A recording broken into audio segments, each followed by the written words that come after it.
crowd. I'ma make it go wild. I'm original, and I told you so. I'm a kid in the candy store, with the leather on the denim.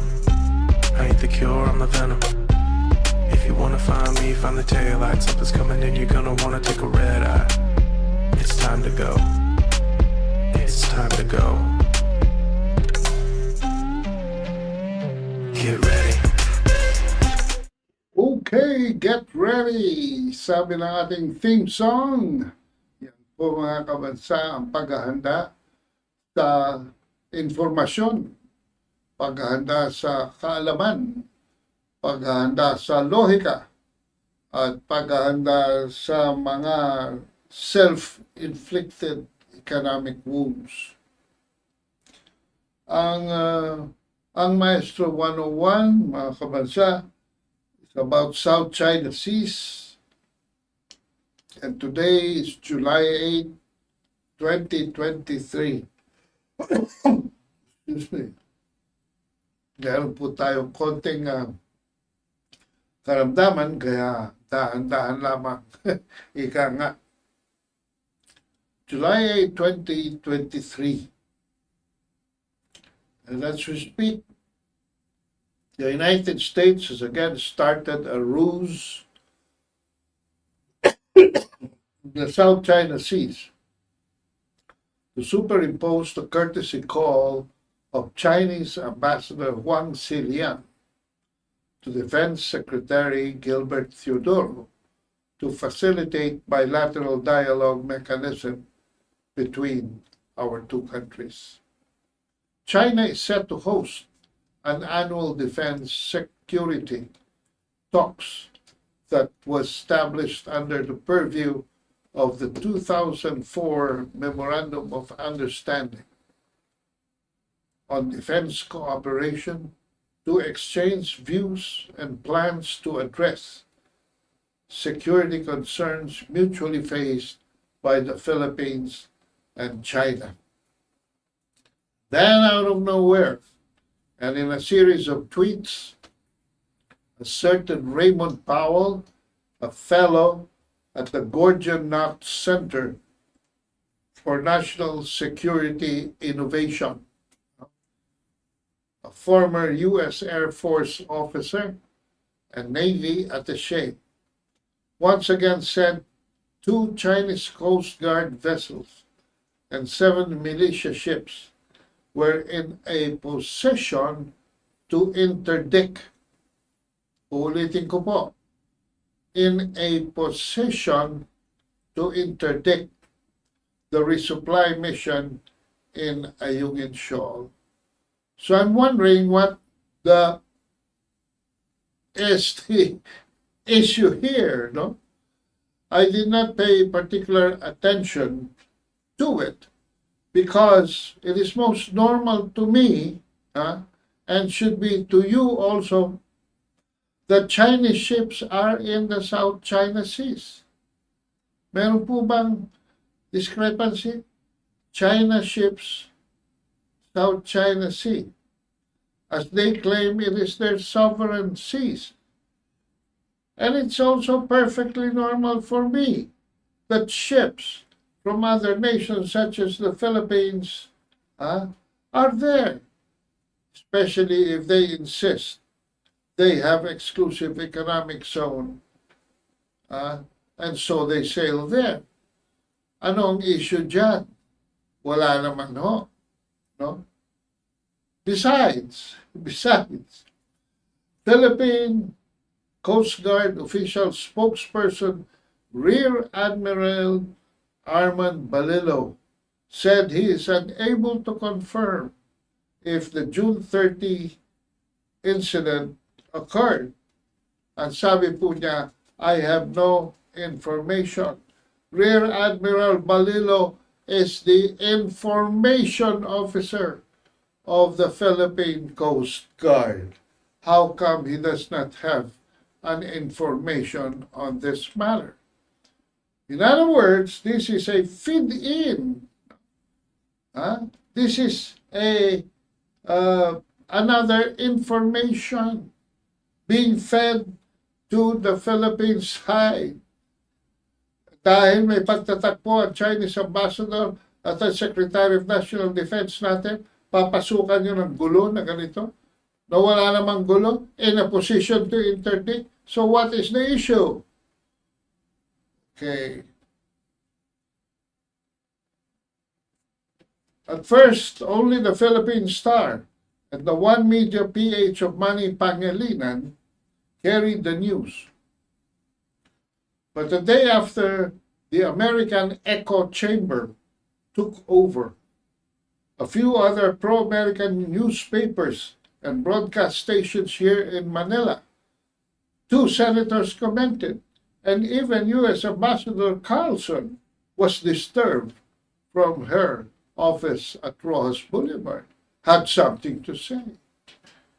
This will call for the documenting of another diplomatic protest. So what else is new? Almost reaching 80 now in the watch of President Bongbong Marcos, and still nowhere in the vicinity of almost 400 filed under his predecessor Duterte. But I give special mention to Manny Pangilinan because he is the surviving chairman of the Strat-based Albert Del Rosario Institute after Del Rosario died last April.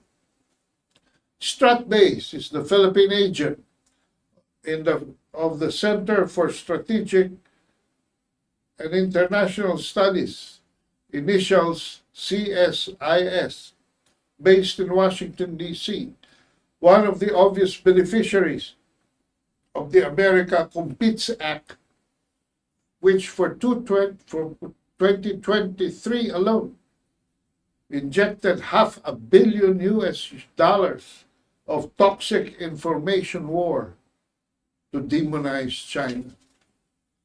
CSIS is the champion of neoconservatism in the United States that has ruled every president since Ronald Reagan, promoting liberal democracy, espousing liberal economics. Ito po ang mga components ng liberal democracy. Okay? We have liberalization, pagluluwag. No? We have liberalization. This is one of them.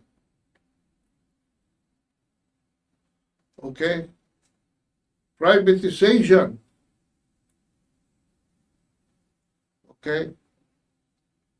Deregulation. Globalization. And the prominence of importation. The prominence of importation.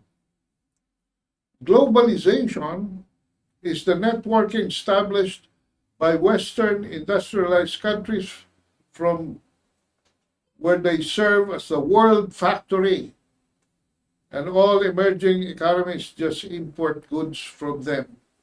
Yan po ang globalization. The Western countries, especially the United States, becomes the factory, and we just import goods from them. And because they do that, they do serve our needs, we provide services to them to make sure they have a market. They promote weaker governments, mga kabansa, and stronger private sectors. So ito, you see here, weaker governments, no, versus stronger private sector. Ayan mga kabansa. Why? Because basically, liberal democracy is even individualistic. No? And liberal economy portrays laissez-faire policy. Okay? Through governments, privatization, No?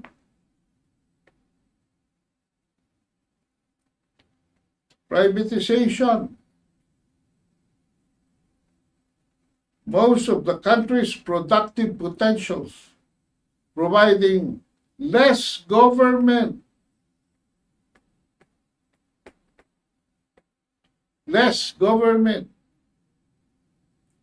supervision, and if there is less government, then the feature of deregulation is added, deregulating the practices of the private sector. Hanggat maaari, to leave them alone in the practice and there serve the building of the nation left mostly to the private sector. So private sector po ang fulcrum ng entire liberal democracy. Private sector po, mga kabansa. Okay? The first sector they attack, no, is the power industry. Less government in the power industry. But let me warn you, as I'm showing you in this chart, that when that happens, national security takes a backseat. The profits for the liberalized economy goes to the private sector. So kung private sector po nagpapatakbo ng inyong power industry, do not expect so much national interest. They will gouge the prices out of your bank books. I'm telling you. Because power is the basic engine that makes industrialization run. The lower the cost of electricity, mga kabansa, for production, the more the investments. Pag mabunyi ang produksyon, dahil mababa ang kuryente, mas maraming mag-invest. The more the investments, the more the factories. The more the factories, the less imports from Western countries, so the more exports. Yan po, mga kabansa. And this is why this is the picture. This represents the totality of the picture of our trade, described with a deficit. More imports than exports. We take in more goods than we supply the world. And here we see that as of April 2023, the trade deficit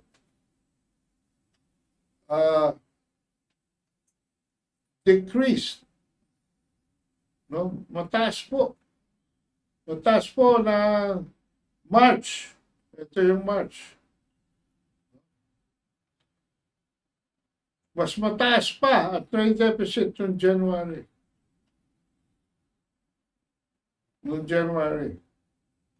Lumiit noong February. Lumaki ulit noong March. Bumaba ulit noong April. From 5.32 US dollar billions, bumaba ng 4.5 billion, as you can see. Pero pababa po yan. Ito po yung zero market. Kung pataas po yan, napakagandang picture. Pero this is trade deficit. In each of these months, no?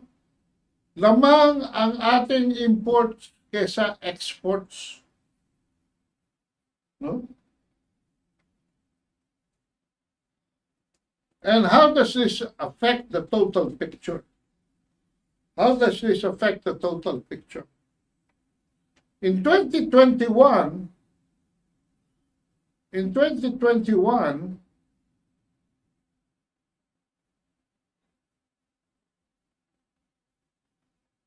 to, tanggalin lang natin itong mga, ayan.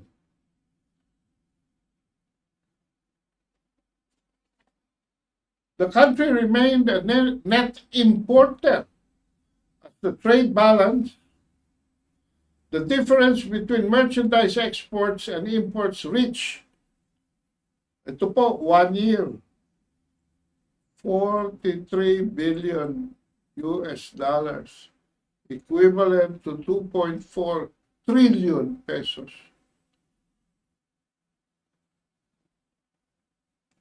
Noong 2020, 24 lang siya. Okay? Or 1.4 trillion. Bakit ito tumaas noong 2020? No?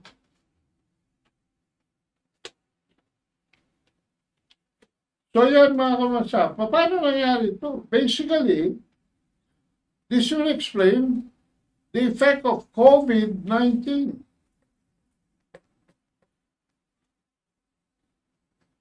In our economy. No? Pag inad mo yung 2.4 plus 1.4, this will be 3.8 or almost 4 billion, which partly explains why our national debt, ang pagkakautang po natin ngayon is already at 13.86 trillion pesos. And it increased by almost 8 points.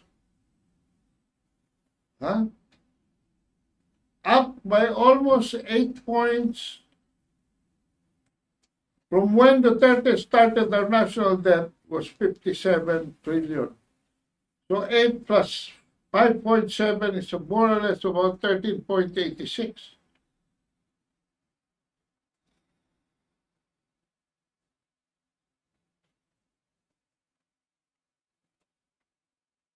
This is reaching 60% debt to GDP ratio. What is the GDP ratio? This is our production potential.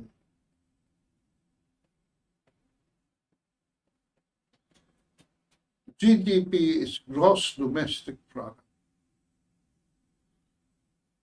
With our national debt going up to 13.86 trillion, every Filipino, as soon as they are born, already owes 113,000 pesos. May utang na ang ating mga apo and more so the incoming generation.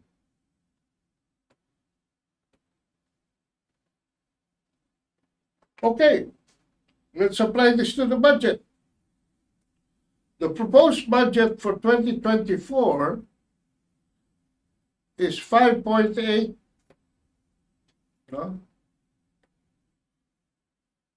trillion. Okay, 5.8 trillion. 55% of this budget will come from government revenues,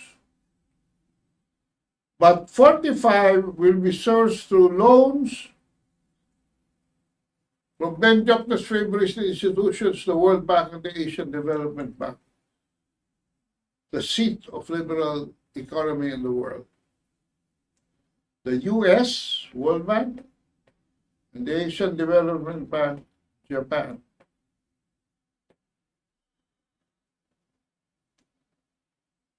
Now note, that an additional remark here is that this represents 21%. Yung ating gross domestic product represents 21% of this budget, of the budget of 5.8 trillion, 21% lang ang kayang tapatan ng capacity natin to produce something. Ang ating hahabulin is 79%.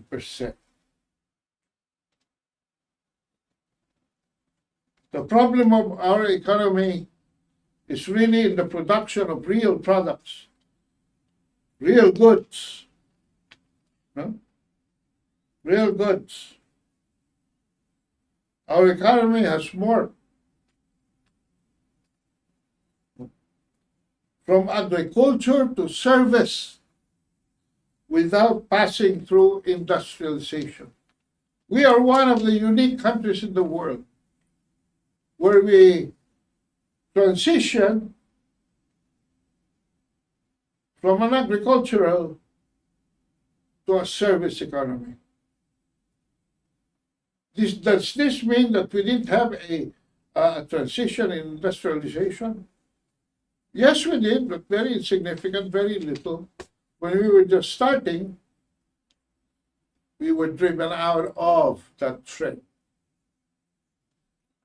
We were driven out of the trend. How does this happen? Okay?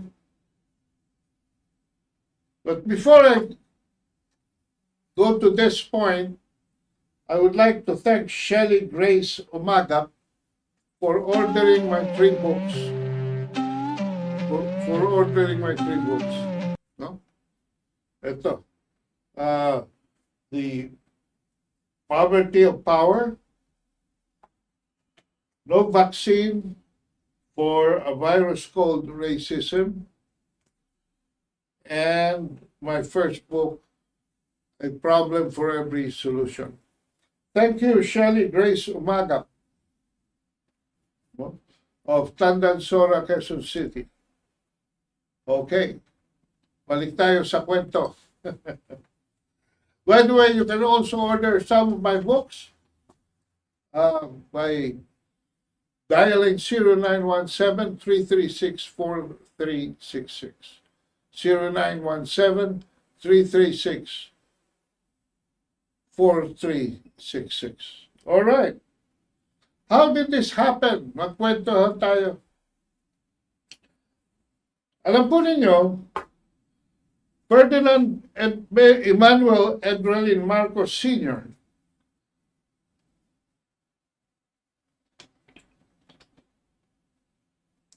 pioneered the paradigm shift from agriculture to industrialization.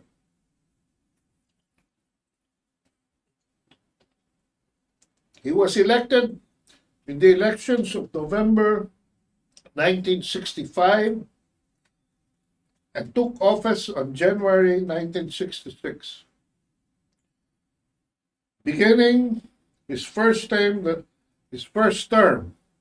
that promised to make the Philippines great again, and starting to build a new society based on egalitarian principles, believing that all people are equal and deserve equal rights and opportunities, and that the country's wealth must be democratized. The new society and the Great Republic emerged as the inevitable response to the rebellion of the poor, according to the president, and government was enlisted to initiate the revolution from the center. Marcos Sr. adds, in its two phases, the Filipino ideology presents itself as a political liberation and economic emancipation that finally liberates the people onto social accord or concord. These, in turn, are fueled by our cultural reawakening which presents to us the task of cultural reconstruction, our culture rediscovered in its richness and vitality is the spiritual architecture, the intellectual and moral masonry of our political and socio-economic edifice. So yan mga kabansa. And this, we summarize this egalitarian new society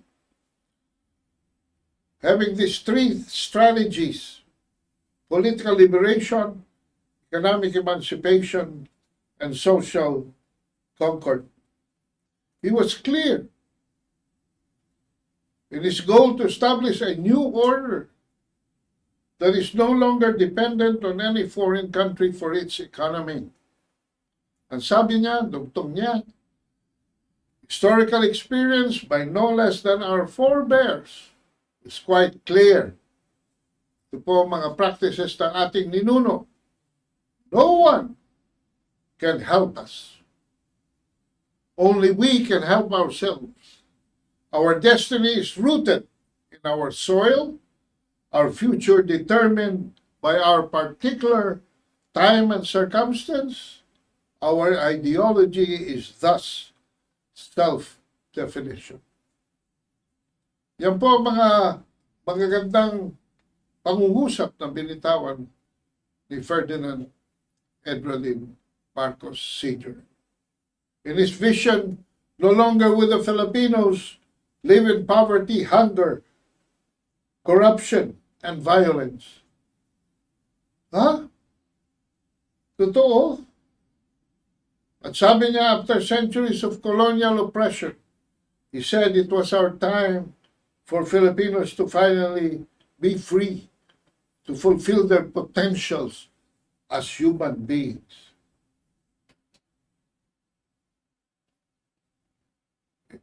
In what today would be understood as democratic socialism, Marcos did not call it as such.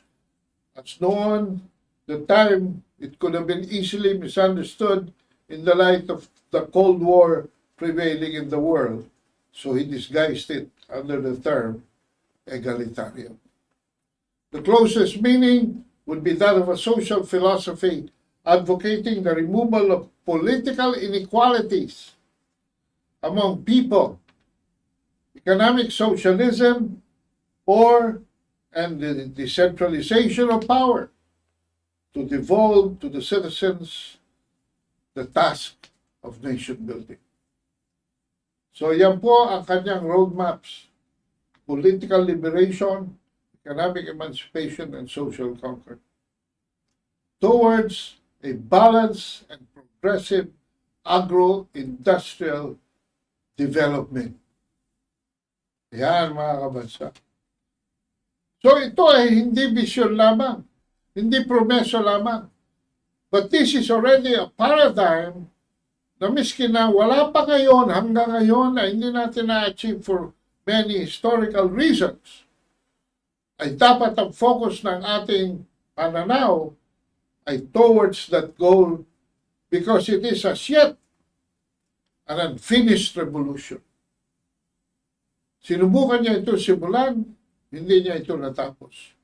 Kaya tuloy-tuloy tayong dapat masigasig going towards that direction. To be able to achieve industrialization, from agricultural to industrialization. He prepared for 11 areas of industrial growth. Integrated steel milling, cement production. Bakit po inuna niya ang dalawang ito?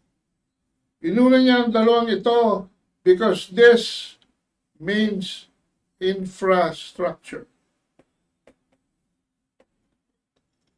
And he was known for building roads and bridges, connecting highways. In fact, it was in his term that Apari was connected with Zamboanga City. This was achieved huh, through linking the islands of Luzon, Visayas, and Mindanao. All right? On the east side, in some areas where there are no land connection, he developed a nautical highway. This nautical highway, you will see between Bicol region and Samar, all right? Samar connected into Leyte by the San Juanico Bridge, and finally the tip of Leyte connected to Surigao by ferry, and on to the rest of Mindanao, from Surigao all the way to Zamboanga City. All right? Aluminum, copper, importante yan. Lalo ng copper in electrification.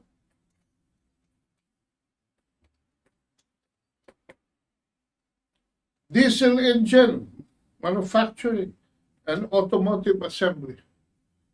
Because this is important to mobility. And if we keep on importing, just importing, the prices of vehicles will be tremendous. Oh, nadoble ko ang cement production dito, sorry. Pulp and paper manufacturing. Ito, through the use of nature, no? Yung coconuts, by exploiting cocoa chemicals. Yung sugar, by production of alcohol gas and ethanol. And the phosphate fertilizer production. This is for agri-development. And all the industries serviced by a machine tooling component. Yan po ang misyon ng ating Ferdinand Edralin Marcos Sr. Right? How will this be achieved? How will this be achieved? No? This will be achieved through the engine to development to deliver the 11 factories will be low power cost. Low power cost. Kasi po industrialization will cover a lot of activities necessitating the availability of electricity.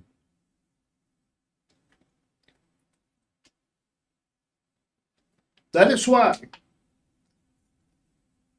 the Marcos Sr. administration, the industrial component was pre-staged by the nationalization of energy to provide low-cost electricity for residential and commercial consumers and more efficient mobility for transportation. Energy resources were also diversified from mere fossil fuel to clean and cheap hydroelectric,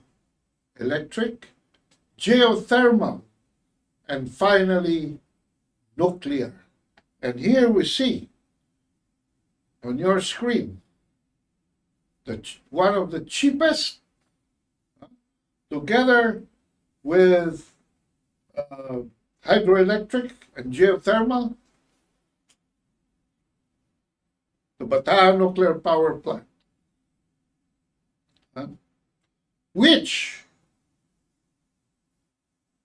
if it was operated, would become, the Philippines would become only 34% reliant on imported fuel. Well, Marcos got a certain Jeronimo Velasco for his energy minister. When Jeronimo Velasco assumed office, the Philippines was 96% dependent on imported fuel. 96%.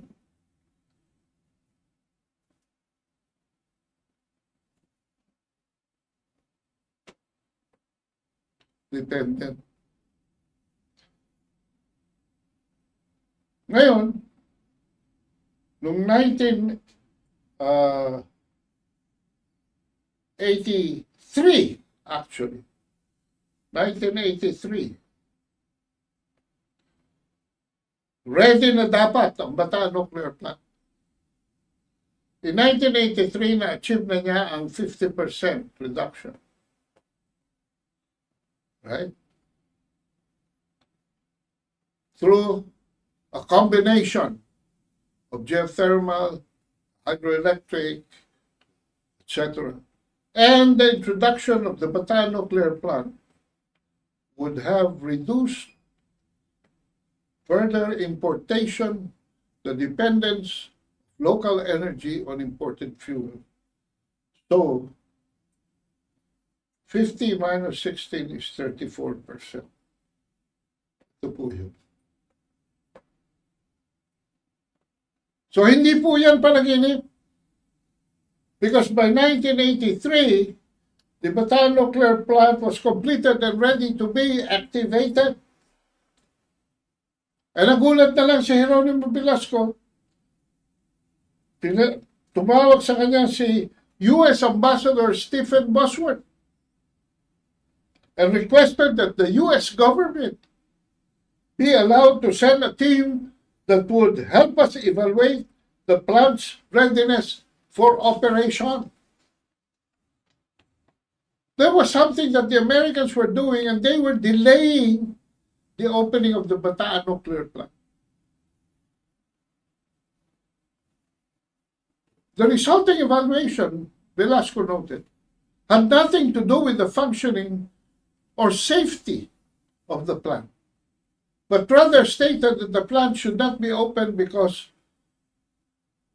there were only lack of escape routes and hospital beds in the vicinity. So it was made to provide for these minimal further requirements. Obviously, the non-essential repairs postponed the firing of the Bataan Nuclear Plant and took another 3 years of delay. Sabi niya, when I started with PNOC, the Philippines was 96 dependent on oil, while the rest was basically hydro. By 1986, the national program not only succeeding in the potential to provide electricity to all provinces, we had reduced oil importation by 46%. So 96 minus 46%, ito yung sinasabi ko sa inyo na 50%. Energy independence. Considering the Bataan Nuclear Plant, ito sinasabi ko sa inyo, was envisioned to supply 16% to the power requirement of Luzon, the Philippines' biggest island. Had it been turned on when it was completed in December 1985, and this is one of the questions in my mind, why didn't Ferdinand Marcos turn it on when it was already ready by December 1985? It's a question that up to now is unanswered. The country's level of energy independence would have definitely exceeded the halfway mark. Kasi nag-50-50 na eh. And by deducting 60% would have reduced it to 34%. And the goal of Marcos to fuel 11 great industrial projects would have been fully met.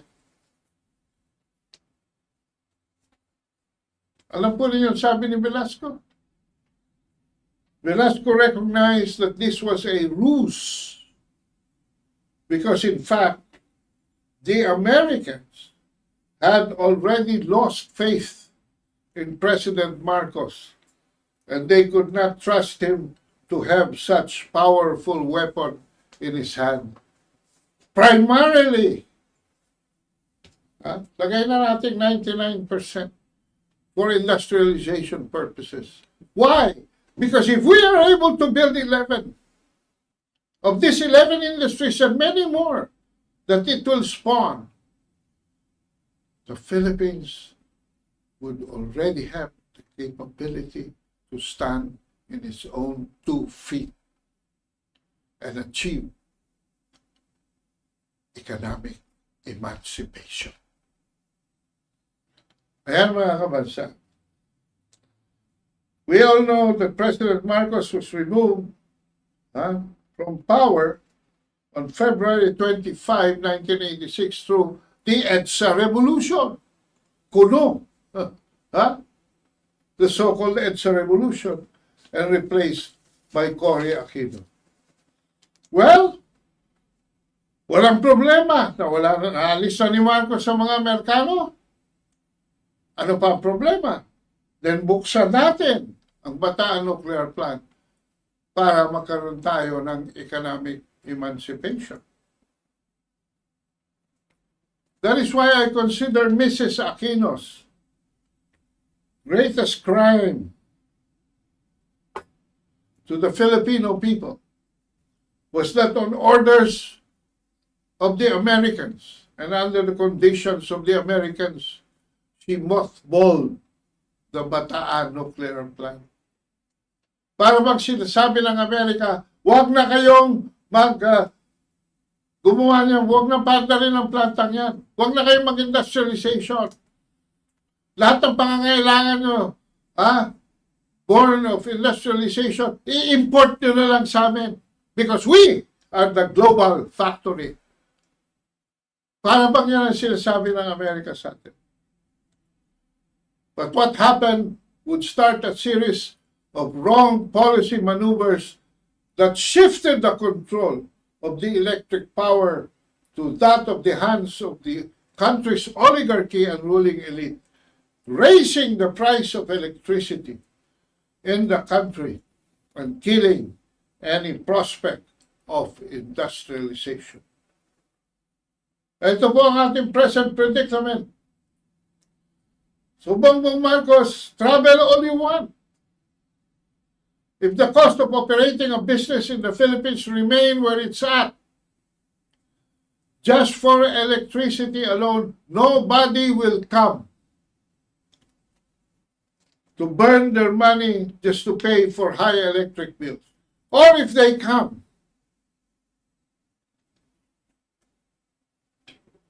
they will not stay.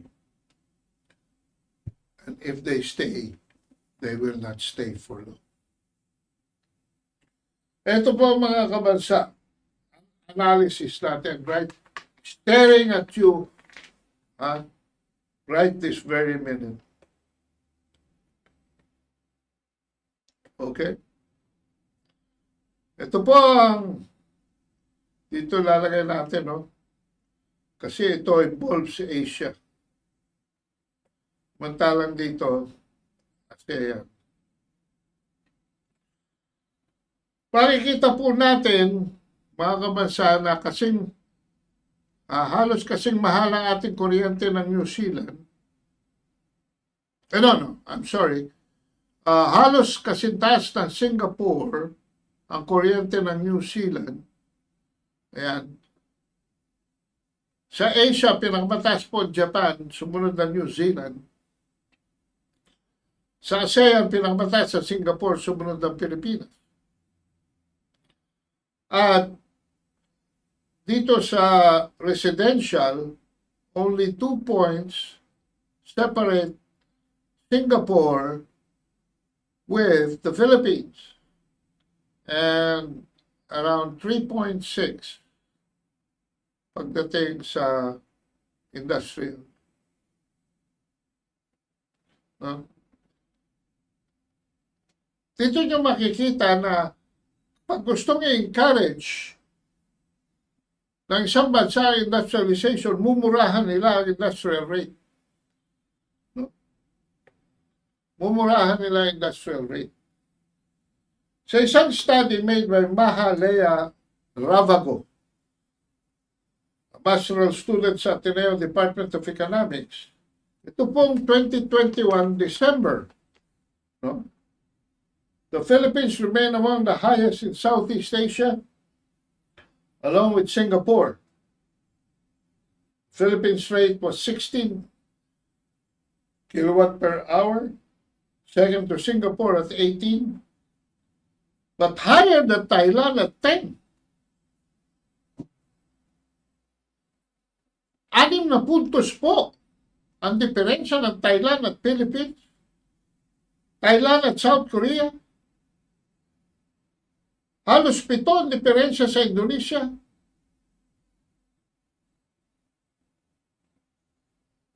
Walo sa China.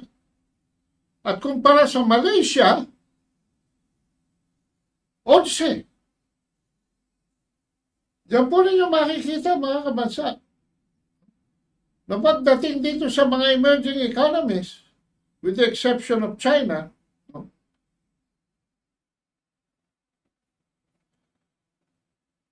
pababa na. Alright? And this will also explain na China's rates is 1/2. Huh?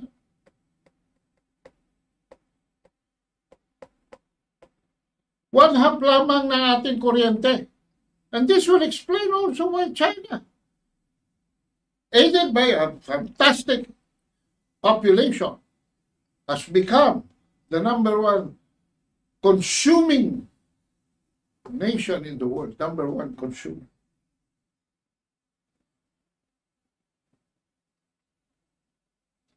Okay.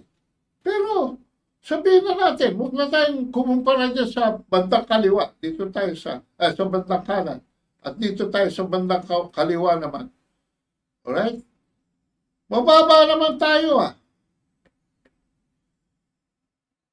Mababa naman tayo kaysa Japan, New Zealand at Singapore. So ano ang diferensya?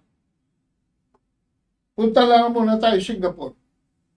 While Singapore and the Philippines are 2 countries with deregulated electricity industries, eto na, papasok na, mga kabansa, ang elementong idinudugtog natin sa picture.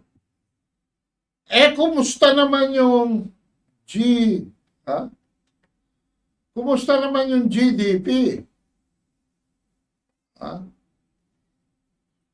At dito makikita natin, mga kabansa, na mataas man ang kuryente sa kanila, kayang tustusan ang kanilang GDP.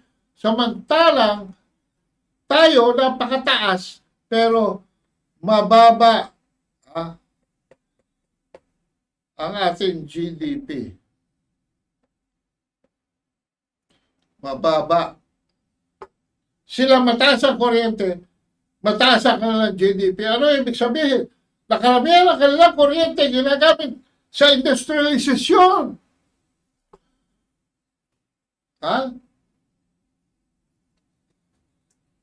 The per capita GDP of Singapore was highest. Mga kabansa. Singapore, highest. Magkano? 176 US dollars per capita GDP. Ang share ng bawat populasyon ng Singapore sa kanyang gross domestic product ay 66,176 US dollars. Kumpara natin sa Pilipino. Magkano sa Pilipino? 3,413. Sus Mariosip. Ang layo, mga kabansa. Sa madalit sabi, mataas na kuryente sa atin.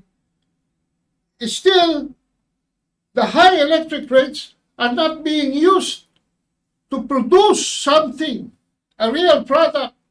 Why? Because we have no factories. In terms of productivity, Singapore's per capita electricity consumption in 2019 was 9.5 megawatts. Mga kabansa, 9.5 megawatts ginagamit sa produksyon compared to the Philippines, not even 1 megawatt. So, sino nagtutustos ng elektrisidad sa Philippines? Ang mga residential consumers. Yan po ang suma total. For the Philippines, the electric rates are 101 to 200 kilowatt consumers and are computed by averaging the monthly rates for 2020.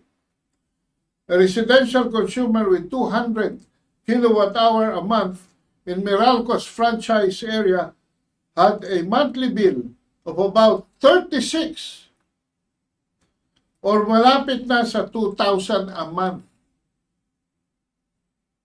ng babayaran mong electric bill. Ano ang meron ka? Ordinary household. Isang refrigerator, one electric fan, one flat iron, one TV set, and a radio.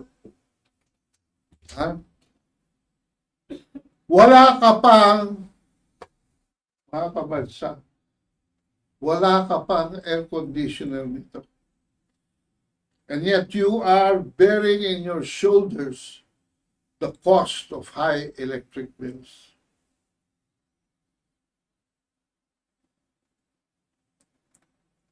So I would like to address this to the President.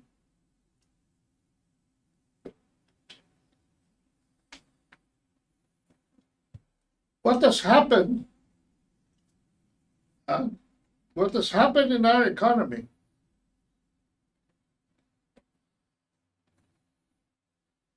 What has happened in our economy is that the money in circulation only goes around your rich friends, Mr. President, and not among the majority of the population. The power industry in the hands of the oligarchs, they're raking in billions. And when the big companies, especially those in the utility and transport sector, post profits in the tens of billions, they account for most of the money in circulation, spending for their high-end wants, and in turn funding inflation that bloats the prices of commodities at the level of the masses. Ha? So yan sinasabi ni Jokno na naglalaro daw sa 7%. Ang ating growth rate is illusory. At nagtataka ako, I'm really wondering why the nose of Ben Jokno does not enlarge like that of Pinocchio. Huh? And when our professionals and not even our ordinary households cannot find jobs locally, they become overseas Filipino workers. Sure, our OFWs have become great boon to our economy, especially our foreign reserves. But they should have also bred the weakening of our family system, reversing the very cultural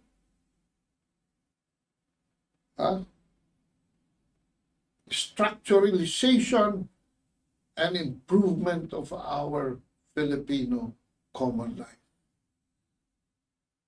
And worse, many of them out of depression because of family separation are pushed to contribute to the illegal drug market. So this is This is a situation that constitute our self-inflicted economic woes. Ando na tayo. So what happened? I will summarize in one sentence. We were shifting from agricultural to industrialization. At pag malakas na ang ating industrialization, as we build that industrialization, we likewise transition to a strong service economy supporting that industrialization. But what happened is, there is nothing here because there is nothing in between. Nandun na tayo, we're about to embark on it. The firing of the Bataan nuclear plant was supposed to make a get-go, but one president spoiled the fun for the rest of the country and our good life thereafter. We are definitely not living better lives now than before. We are in the midst of worse living conditions. Poverty line because of COVID increased. It was being reduced already. It settled at 16 in 2019, but it went back to 18% and perhaps higher now, back to 20%. Because of self-inflicted wounds. And because of that, we cannot stand around 2 feet. And so, Mr. President, I'm asking you to take a stock of where your priorities are, because definitely, they are not on the side of the people. And as shown in this, which we will explain in some other following series of what you're doing to the economy, in contradiction to the vision, mission, roadmaps, and direction that your father gave the nation. Ito ang rason kung bakit 1 year ka na dyan, hindi ka pa nakapag-launch. No? You said, give me incomplete grades. No! Kung ako, maestro mo, bagsak ka. Dahil hindi ka pa nagsisimula. Nagbayad ka nga ng matrikula mo. Pero hindi mo naman ginawa ang obligasyon mo bilang student. So stop improvising. Go back to basics. Yun lang ang hinihingi namin. Who knows that sometime, someplace, here in the Philippines, it was possible for us to go into industrialization. Anong sinasabi ng Asian Development Bank? Na pabalik-balik tayo sa vicious cycle. Pabalik-balik tayo sa vicious cycle. Because our service economy are basically there to support not our own needs, but the needs of other countries. We have become the white-collar depositary of the world. Not only in the services of our professionals, but even here, doing online gaming, call centering, Pogo, etc. We are supporting the factories, the needs of other countries, not ours. And what is our dividends? We're not being paid in the dollars. Were we to work outside the country, we suffer. So this is my parting shot for tonight, ladies and gentlemen. Once again, thank you to Shelley Grace Umaga for ordering my 3 books. If you want to order any of these books, this was published in 2015, more about South China Sea and our understanding how the Chinese and the Philippines can solve the problem confronting them in the South China Seas. This one is about where COVID-19 started, a trace of the history origins of COVID-19. Okay? And the third is the power of poverty. Kaya po tayo naghihirap. Yung kinote ko kanina galing dito sa librong ito. Kung paano Geronimo Velasco became our unsung hero because he made it possible. He made it possible. But foreign intervention and corrupt politics, prejudiced politics, bigotry got the better of this nation. Yan mga kabasa. Thank you very much. This is Ado Paglinawan. I would like to read some comments here from Carlo Iway. Good evening. Freddy Oredina, present. Lynn Buta Sarko watching from Bacolod City. Belinda Boko watching. Osman Muhammad Zin. In 1970, Singapore concentrated on industrialization aggressively. This is to ensure employment for its citizens. Lauren Alejandrino Pascual, good evening to you, our Maestro, at mga kabansa watching from Tokyo. Mabuhay Filipinas! Pamela Navarro, good evening, Sir Ado. BJ Wacken, good evening, Kaado. Good evening to all listening and watching. Nel Seyatasara, good evening. Andres Teves, thank you, Geronimo Velasco, for our geothermal plant in Palipignon, Negros Oriental. Marga M, God bless the Philippines. Ano ba yan? CBBM. Ayan po mga kabarsa, magpapaalam na po kami. Maraming salamat sa inyong pagtangkilik. Itutuloy po natin ang ating huntahan, ang ating kwentuhan.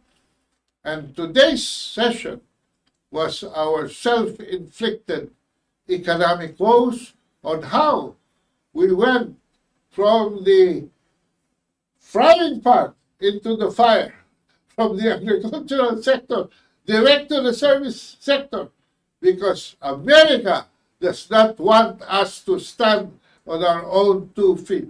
Well, we have to do something about it. And that will remain yours and my mission for the future of our children and our children's children. Maraming salamat po. Don't blink.